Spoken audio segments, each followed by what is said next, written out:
Bisikan Dimensi.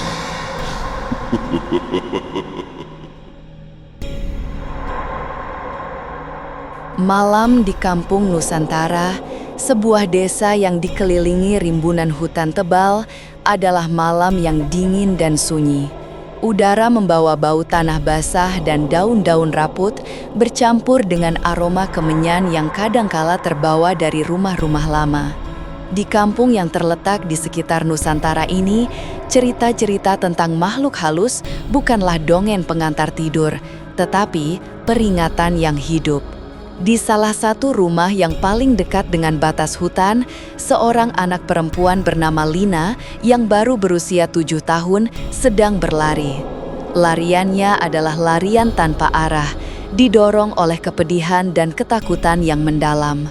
Pertengkaran hebat antara kedua orang tuanya telah mencapai puncaknya, dan hati kecil Lina terasa pecah dan ingin segera melarikan diri dari realitas yang menyakitkan itu. Lina meloloskan diri melalui pintu belakang, menerobos halaman gelap dan licin. Rambutnya ditiup angin dan dia tidak berhenti sampai kakinya terlanggar akar yang besar. Dia jatuh terduduk di sebelah sebatang pohon yang telah tumbang separuh badannya, sebuah monumen kayu yang sunyi di pinggir hutan itu. Dia mulai menangis. Tangisannya perlahan pada mulanya sekadar isakan kecil yang coba ditahan. Tetapi kemudian ia meletus menjadi rintihan yang kuat dan menyayat hati, memecahkan kesunyian malam. Dia menekuk mukanya dengan telapak tangan sambil bersandar pada pohon yang tumbang itu. Ketika tangisannya mencapai puncak, dia merasakan suhu udara di sekitarnya tiba-tiba merosot tajam. Bau melati yang kuat dan memabukkan yang seharusnya tidak ada di hutan itu mulai menyelinap masuk ke dalam hidungnya. Lina menghentikan tangisannya seketika. Rasa takut yang lebih mendalam menggantikan kesedihannya. Ia mengangkat wajahnya.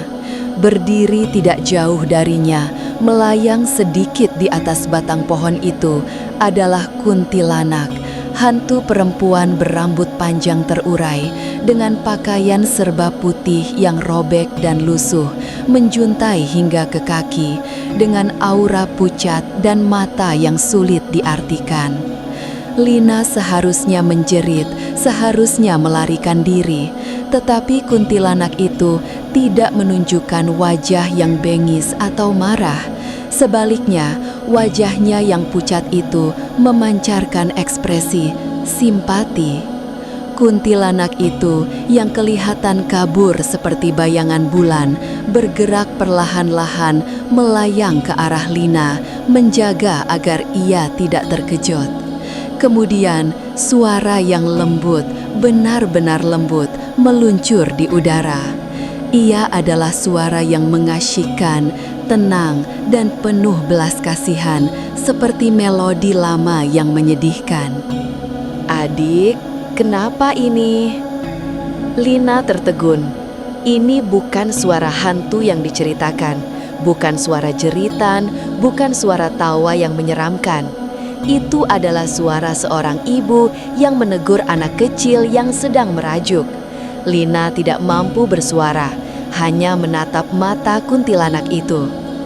Kuntilanak itu melayang lebih dekat, tetapi masih menjaga jarak agar tidak menimbulkan panik. "Kamu sedang apa malam-malam di sini?" Pertanyaan itu dilontarkan dengan kelembutan yang sama, seolah-olah dia adalah seorang kakak yang khawatir.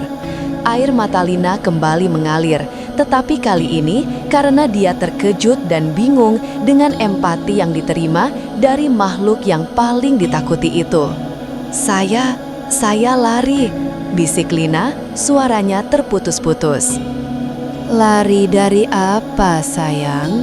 tanya kuntilanak itu. Nadanya tetap tenang dan menenangkan.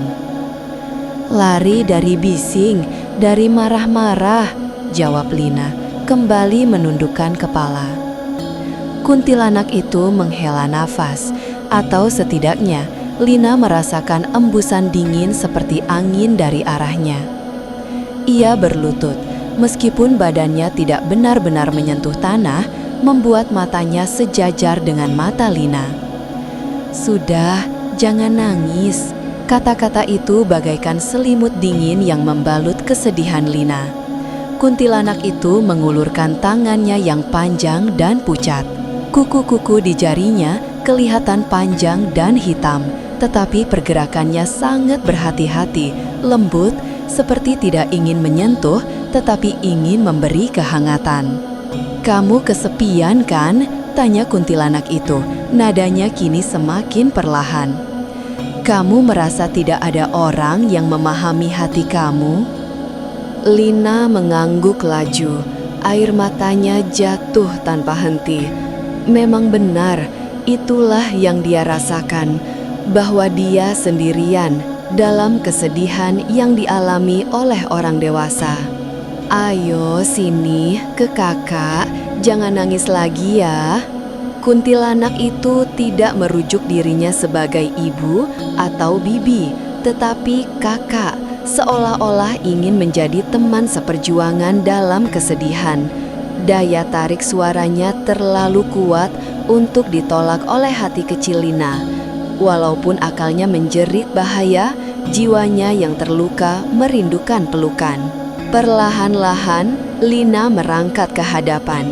Sebaik sahaja dia mendekat, bau melati itu menjadi semakin kuat, dan hawa dingin yang luar biasa menyelubunginya. Kuntilanak itu memeluknya. Ia adalah pelukan yang sejuk, seperti memeluk marmer yang dilapisi kain sutra yang basah, tetapi anehnya, ia memberikan ketenangan yang Lina perlukan. Kuntilanak itu mengusap lembut rambut Lina dengan jarinya yang panjang. Kemudian, bisikan yang paling lembut dan manja meluncur ke telinga Lina, mematikan segala ketakutan yang masih tersisa. "Shh, udah ya, sayang, jangan nangis. Kakak tahu rasa sakitnya," bisik kuntilanak itu. Suaranya kini terasa seperti angin yang menyentuh kulit. "Kakak juga pernah merasa sendiri. Kakak juga pernah menangis sampai tidak ada orang yang dengar." Lina merasakan badannya sedikit menggigil, tetapi hatinya terasa tenang. Dia mendongak sedikit ke wajah pucat itu. Kakak tidak jahat?" tanya Lina dengan nada berbisik. Kuntilanak itu tersenyum, senyuman yang tragis dan sendu. "Orang bilang kakak jahat, tapi kakak cuma mau kasih sayang. Sama seperti kamu, sayang. Kami yang tinggal di sini, di hutan Nusantara ini, kami perlukan seseorang untuk mengingatkan kami bahwa kami pernah merasa disayangi. Kamu jangan lari lagi ya. Kalau kamu sedih, kamu balik ke rumah. Berani tatap mata ibumu, biar mereka tahu yang kamu terluka." Kuntilanak itu melepaskan pelukan itu perlahan-lahan. Suhu dingin di badan Lina kembali normal. Bau melati mulai pudar. "Sekarang pulanglah. Waktu malam di sini bukan tempat untuk anak kecil. Pergilah, bawalah ketenangan yang kamu dapat malam ini," pesan kuntilanak itu. Kuntilanak itu kemudiannya melayang ke belakang, ke dalam bayangan pohon yang lebih tebal. Lina terdiam sejenak, memperhatikan sosok putih itu hilang sepenuhnya. Dia berdiri di tepi pohon yang tumbang itu. Meskipun dia baru saja dipeluk oleh hantu yang paling ditakuti di Nusantara, dia tidak lagi menangis. Hatinya masih perih, tetapi ia ditambal dengan kelembutan yang aneh dan tidak terduga. Lina mengambil napas yang dalam. Dia tahu dia perlu pulang. Dia tidak akan melupakan bisikan lembut kuntilanak itu. Bisikan yang mengajarnya bahwa di balik setiap kesedihan ada tempat untuk simpati, walaupun simpati itu datangnya dari alam gaib. Dia berbalik ke arah rumahnya, menuju kembali ke cahaya remang-remang. Di belakangnya, pohon yang tumbang itu tetap sunyi, kini menjadi saksi bisu kepada satu perjumpaan yang mustahil, di mana ketakutan dan kesedihan bertemu dalam satu pujukan yang lembut. Bisikan Dimensi.